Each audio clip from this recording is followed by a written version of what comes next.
just can't wait to start talking about these books. I'm seeing the lack of like people talking about books, especially black books, that I just decided that I'm just going to start my own little podcast and talk about books that I absolutely love that I feel like not many people are talking about. But we're gonna start doing that. Okay? We're gonna start that. So my name is Treasure, and I decided that I'm going to start the Read the Room podcast, where I just talk about books that I absolutely love. And I decided to start with this 3-part series, Revive Me. So, Revive Me is the second install of the New Haven series by JL Seegars. The first book, Restore Me, is actually going to become, it's getting a series adaptation. I think just the first book, but I'm sure they'll make the other books into a series as well. But I decided to start with the second book, which is Revive Me, which I absolutely love. I gave it 4.5 stars, and we'll talk about the ending of why it didn't get the full 5 for me, because I wanted more. And I think because the last 2 books are a whole different couple, I just wanted more at the end because I'm selfish, but that's besides the point. So if you don't know about JL Seegars, and I will put a picture up here. She's one of those authors, like, she looks so sweet, and that you would never know you would never guess that these are the type of books that she writes. Like, she's one of those authors where she gives you not just development, but like you fall in love with these characters. It's spicy, it's intimate, you know what I mean? It grabs a hold of you. And Restore Me was the first book that I read from her, and Revive Me was the second book that I read.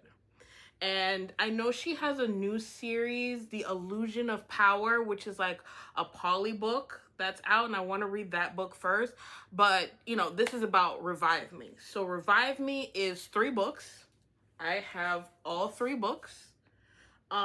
Because I think it became a traditional selling book, and then on top of that it's getting like the adaptation to be turned into a film. I love the original cover so much, so I just bought the original books. But Revive Me follows Chris and Mallory. Now, here's the thing. Because it's not happening to me, when you see 2 people like each other but they don't say anything, and it's like, y'all wasting time. Y'all could have been together, but I don't know what y'all doing. And that's what Chris and Mallory go through. They both hang out with Salone, which from the first book, and Nick, which is from the first book. Eric, which Eric and Salone are dating. Mallory and Eric are fraternal twins, and Chris hangs out with them. They're one of his friends. He likes Mallory. He's always liked Mallory, and Mallory always has a crush on him. And one night they were playing Truth or Dare, and Salone says, "I dare Chris to kiss Mallory," because she knows, because they're best friends, that she's always, they secretly like each other. And she's like, "Okay, I'm trying to move this along, so you kiss her so y'all can come together." And it turns, it just ignites something in them. And I'm like, oh, they just wasting too much time. Just come together. So the first book, Revive Me, this is the part 1. This is the act. So in the act, they are in college. And what happens is Mallory runs into her old boyfriend, that she's not supposed to be with because he's much older than her when they got together, but he essays her in the mist, and her seeing him again, it kind of brought back all those memories, and Chris kind of swoops in and decides to be her fake boyfriend, to kind of be like her shield. And the thing with Chris that I understand, he wants to save people. He feels like I'm going to kind of I'm going to save you before anybody hurts you. That's kind of his personality. And Mallory's very strong-willed. And it's like she's more of, let's discuss this instead of you just making decisions for me. And unfortunately, throughout these 3 books, that becomes a problem. But for the first book, Chris decides that he's going to be basically Mallory's shield and pretends to be her boyfriend, even though they secretly still want to be together.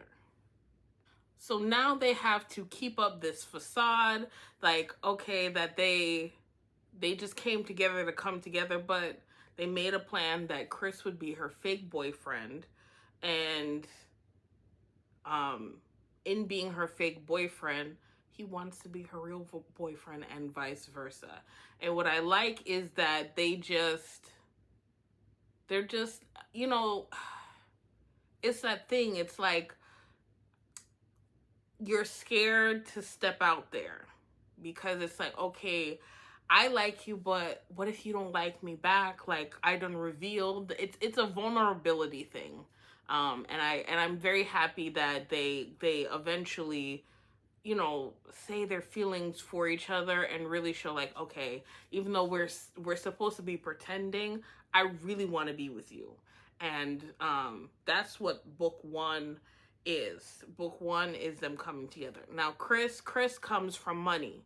Chris comes from a father who's very controlling and wants him to essentially take over the medical family practice and becomes a lawyer, and he wants him back where he, can be under his thumb. And Chris doesn't want that. Chris wants to stay in New Haven. He wants to be with Mallory, and his dad has other plans, which, looking back on it, I don't understand. You have a firstborn with your name, which is his dad's name is Reese, and he has an older brother, which is RJ, and a younger sister, Teresa. And he wants Chris specifically to come back and take over the medical practice and be I think I forget what type of doctor he is, but Chris has other plans. Chris wants to be a OBGYN. He wants to OBGYN, and he wants to stay in New Haven and mentor under a different doctor. Anyways, throughout the thing, he has to have a weekly check-in with his dad. And Chris is smart. Chris is like, I'm going to record all these conversations. I'm going to just give him very little as possible because he doesn't want his dad to ruin his life or destroy anything that he loves, because his dad will do that. When he sees Chris happy or have anything, he just feels like, okay, I have to destroy it. Revive Me in book 1. Book 1 basically sets up for all the things that he's just alive, but he's not living. Chris is not doing the things that he wants to do. Like, in a perfect world, he would be with Mallory. He would never speak to his dad again, never speak to his brother again, being the doctor he's always wanted to be. But there's things that plague Chris. And you see that throughout the book. Like, he has reoccurring dreams of his mom giving birth to his little sister and her dying. Like, that's traumatic. And Mallory has what is it? She has nightmares about her being essayed. And the fact that they I don't want to call it trauma bonding, but it's trauma bonding because they needed each other to kind of talk it through it, because it's they have an understanding. And it's so interesting to see people trauma bond in that way, because Chris wasn't talking to anybody, or he couldn't talk to anybody that would understand, because he's not close to his brother. His friends wouldn't understand, and Mallory, she's keeping that. She does what unfortunately a lot of women do, is they stay silent because they feel like people won't believe them. we're I wasn't even She wasn't even supposed to be in a relationship with this man, this guy, because he was older. He was her ex best friend's brother. Like, there was a lot of things working against her, and I can understand she probably is going to feel judged um by it. But Revive Me was just, it's been a long time since I've read a book that was set in college. And it was just a nice, like, first indication. Like, they basically found trust, they found good in each other. And I think that a lot of people, especially when they go through a lot of things, they push people away, and the fact that they let each other in was just, it was just a good thing. It was a very good read. And then I hated the way it ended. Like, unfortunately, the guy that essayed Mallory, he videoed it, and the dad, after looking into it, tried to use that against Chris in order to get him to break up with Mallory, and for him to marry his high school sweetheart. And, like, she knew something was off, because when the dad is involved, something is always off. And she went to go see him, and she wasn't supposed to be there, but she ran into him proposing to his high school sweetheart. Now, something's wrong with Giselle, because the fact that you would go along with, you're rich, like, you don't, and you like the brother, you like RJ. Why not just be with RJ and just call it a day? But no, it had to be Chris. And Chris said, you know what? I'm going to protect Mallory, and I'm just going to marry Giselle. And that way, Mallory's safe, her secret is safe, and I will just do what I have to do. Which, I always say this, like, I feel like if he just talked to Mallory, they could have figured it out together, or let her know what's going on. And the fact that he didn't is part of the reason. I mean, that would piss me off as my partner, because it's like, let's figure this out together. Don't make decisions for me. And that pisses a lot of people off. Like, say something to me. But that was book one. But book one, yeah. And then book two. Now, book two is spicy, okay? This is after the devastation of her walking in and seeing Chris propose to Giselle. They haven't seen each other in years, because Mallory's twin dies in a car accident, and Chris comes back for the funeral and to secretly see Mallory. And they have an affair in this book. And it's not too long. But in this book, they have an affair. And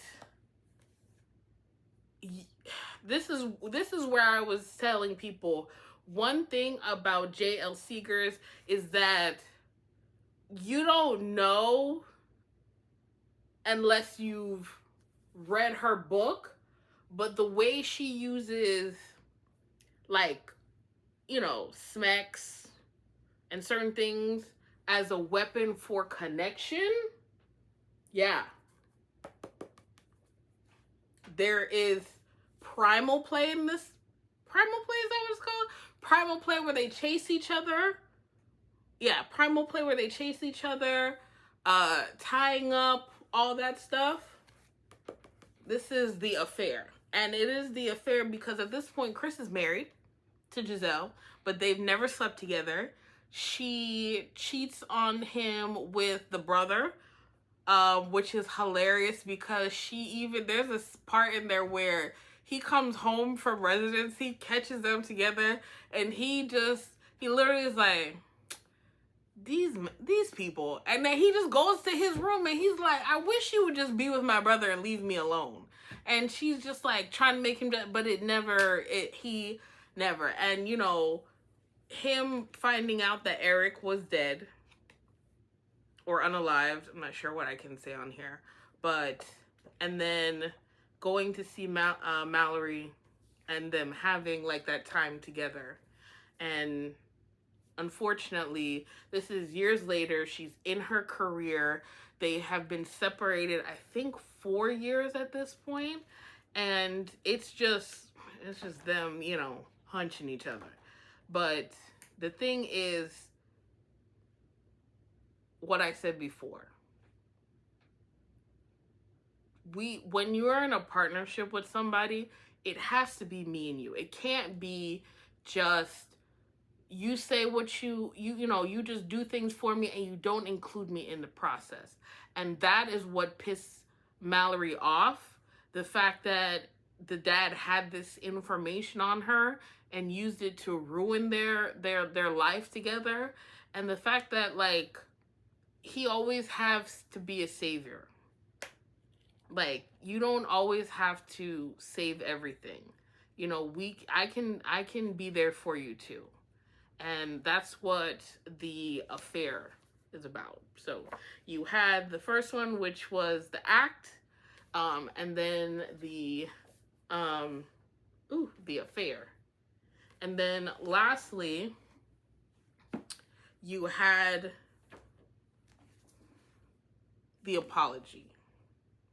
Now, Chris has moved back after residency to New Haven, and he is determined to get Mallory back in his life. He's like, you know what? I'm in a place where I can't take it anymore. I want you around. You are my future.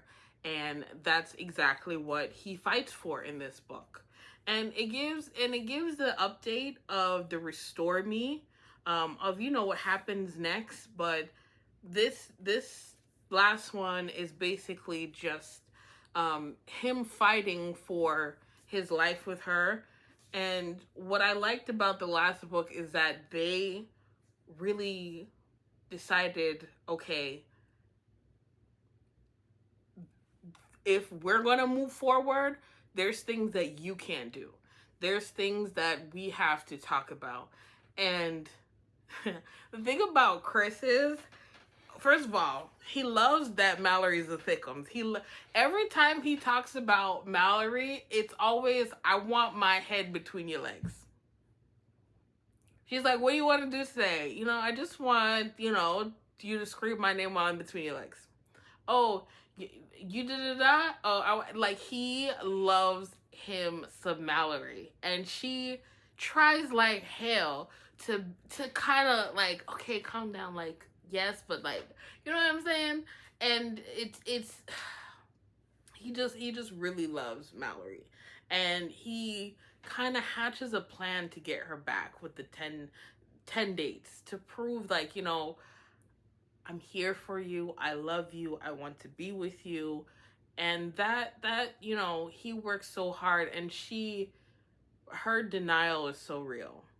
It's like, I understand that you guys were together, broke up, got back together. Well, got back together, and it still didn't work. And it's like, what do we do now? Like, is it going to work? And then, like, everybody has their personal struggles.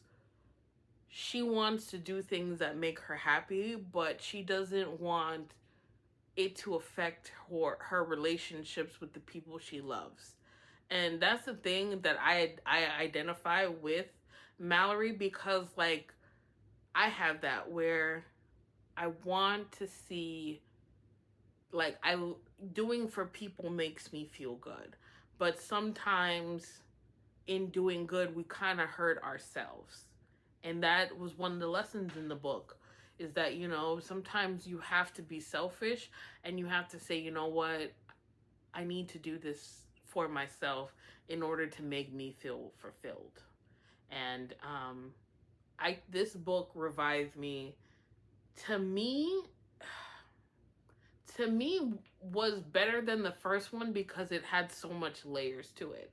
And I read this book like it was a Netflix series. Like I like that had seasons, cuz I read the first book, took a week off, came back, read the second book, took a week off, and read the third book. And I will say Revive Me, to me, revived in so many different ways.